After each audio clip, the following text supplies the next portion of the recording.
India is on the moon and India Indians are over the moon. सारी दुनिया जमीन से चांद को देखती है, इंडिया चांद से जमीन को देखता है।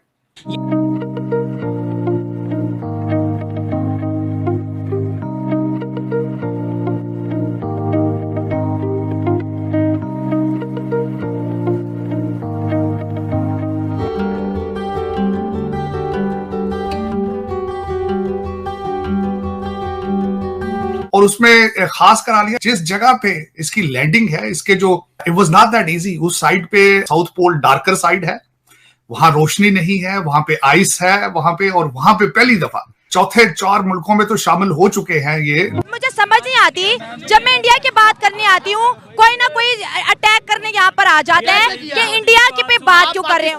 ये नहीं कि रिकॉर्डिंग पहले हुई और बाद में उन्होंने दुनिया को पेश किया, नो, जैसे जैसे हो रहा था साथ साथ उन्होंने पूरी दुनिया ने देखा है वो सारा उनका टच डाउन जो होता है, तो ये कमाल हो गया है। मोटिवेशन तो किसी को दे, हीरो को देख के आगे बढ़ा जाता है। मोटिवेशन चाइना से क्यों नहीं ले रहे, अमेरिका तो ले लो, चाइना से ले लो। इंडिया में क्यों है? अगर कल को वहाँ पे कोई इस किस्म के मेटल्स या मिनरल्स निकल आए जो कि बहुत ही कीमती हैं, तो इंडिया की ऑब्वियसली वहाँ पे फर्स्ट मूवर एडवांटेज मिलेगा। हमारा भी दिल करता है कि वो क्यों गया है, हमें भी जाना चाहिए। ऐसा ही है, हमें भी बहुत जज्बा है। किसने नहीं भेजा?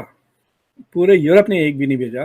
Canada, Australia, Japan, south Korea, Taiwan, these countries which have been so developed, advanced, rich, इन लोगों ने नहीं पहुंचा।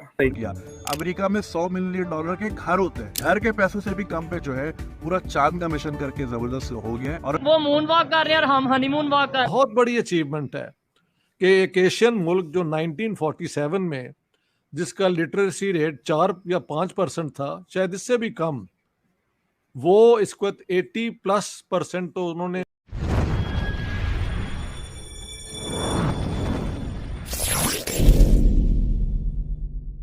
सबको मेरे तरफ से बहुत बहुत मुबारक।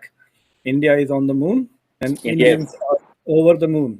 हाँ, इंडिया को 4 चांद लग गए आज। डॉक्टर साहब, आज पहले तो ये बताएं कि व्हाट इज इट लाइक, इसके क्या ऑप्टिक्स हैं? देखिए, जब इसकी बारे में जो लिख रहे हैं, बोल रहे हैं, सब कह रहे हैं there are 4 countries that went on the moon, तो पहली तो वो बात गलत है, क्योंकि 4 में से एक मुल्क तो उसका वजूद ही नहीं रहा।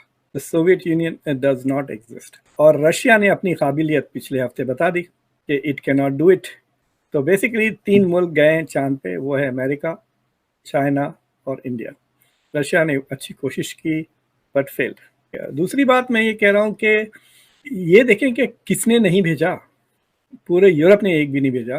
Canada, Australia, Japan, south Korea, Taiwan, these countries which have been so developed, advanced, rich, इन लोगों ने नहीं पहुंचा। इंडिया ने $77 मिलियन में पहुंच गए वहां पर। It's such a low cost project and far more accurate, so it's a huge achievement. India की जो इंजेन्युइटी कहिए आप, उनकी इनोवेटिवनेस, सोच का हिंदी में अगर आप जुगाड़ करना है, they have done it, and that is very very impressive and very very important.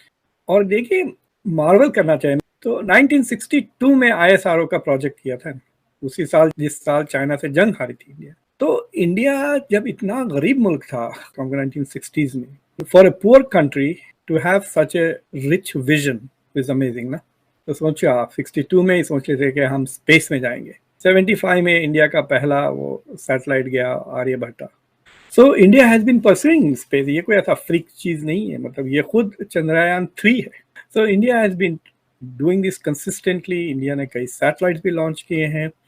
So it continues to show that India, even when it was poor, behind the rest of the world, it had a big vision. Vision of greatness हमेशा था।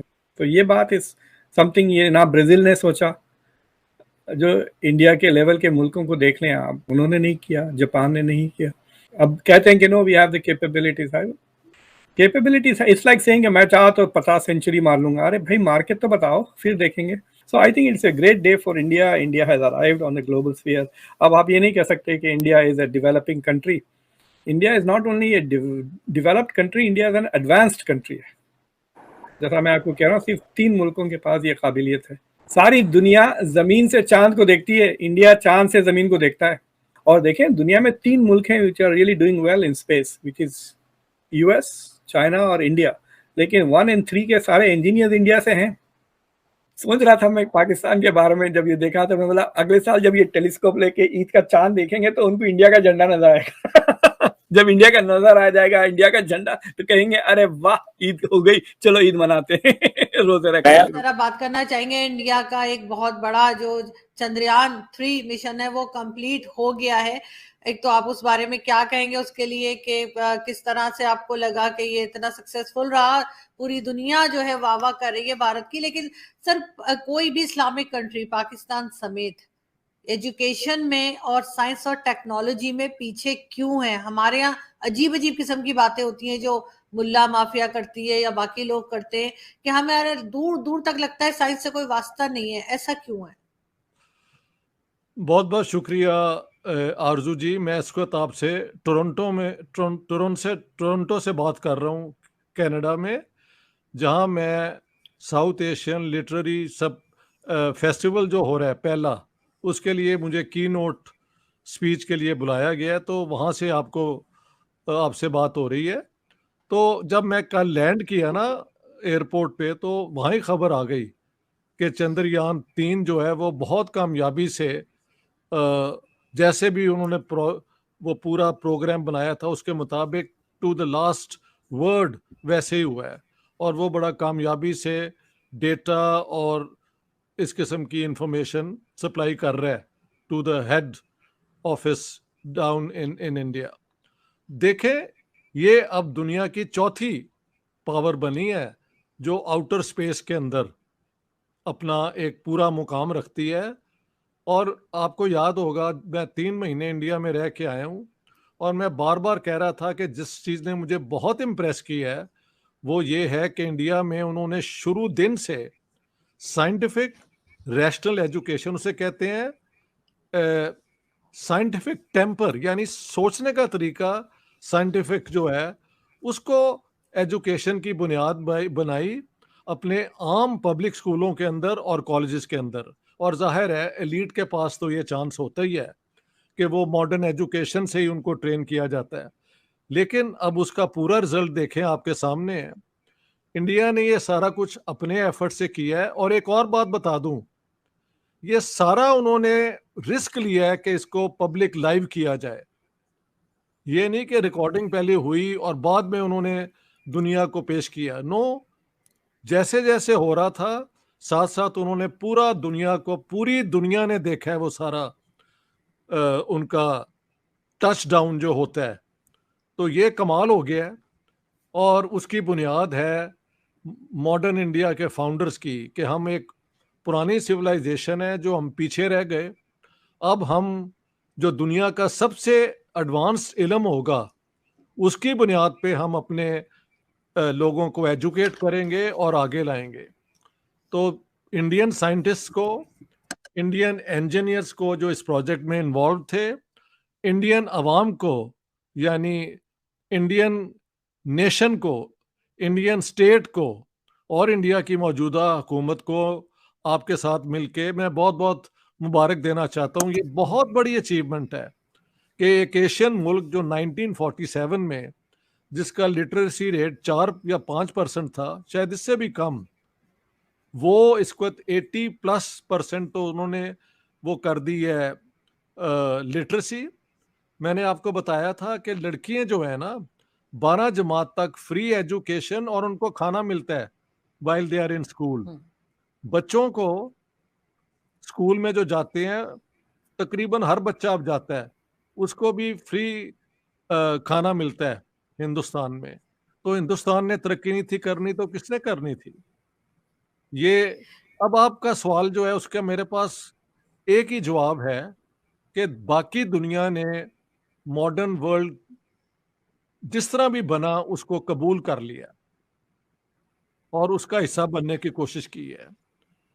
मुसलमानों की तरफ से एक बहुत बड़ी कोशिश हुई थी। मुस्तफ़ा कमाल अतातुर्क ने एक बहुत बड़ा सोशल इनकलाब भी कर दिया था।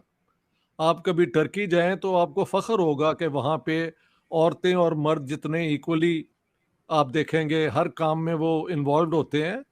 तो वो उन्होंने अचीव कर लिया लेकिन मुसलमानों की बदकिस्मती है कि इनके पास तेल आ गया और तेल की इनकम से इन्होंने मौजें की और अपने लोगों को भी खैर वहाँ पे एजुकेट हो के मॉडर्न इल्म सीख के दौलत नहीं कमाई अरबों ने, ना ईरानियों ने कमाई है। उन्होंने हर चीज़ आइडियोलॉजी में इन्वेस्ट कर दी और आइडियोलॉजी क्या हुआ, शिया वर्सेस सुन्नी के कौन डोमिनेट करेंगे। और पाकिस्तान तो वैसे ही एक वो क्या कहते हैं ऐसा मुल्क है कि जो जहाँ से पैसा है उस किस्म की ये बातें शुरू कर देते हैं। हालांकि वर्ल्ड बैंक ने इनको बड़ा चांस दिया था, पाकिस्तान की अपनी ये जो स्पेस के लिए एक दफ्तर भी बना था, मुझे अब उसका नाम याद नहीं आ रहा, लेकिन वहाँ इन्होंने सिर्फ कमाल क्या किया कि सारा कुछ छोड़ के वो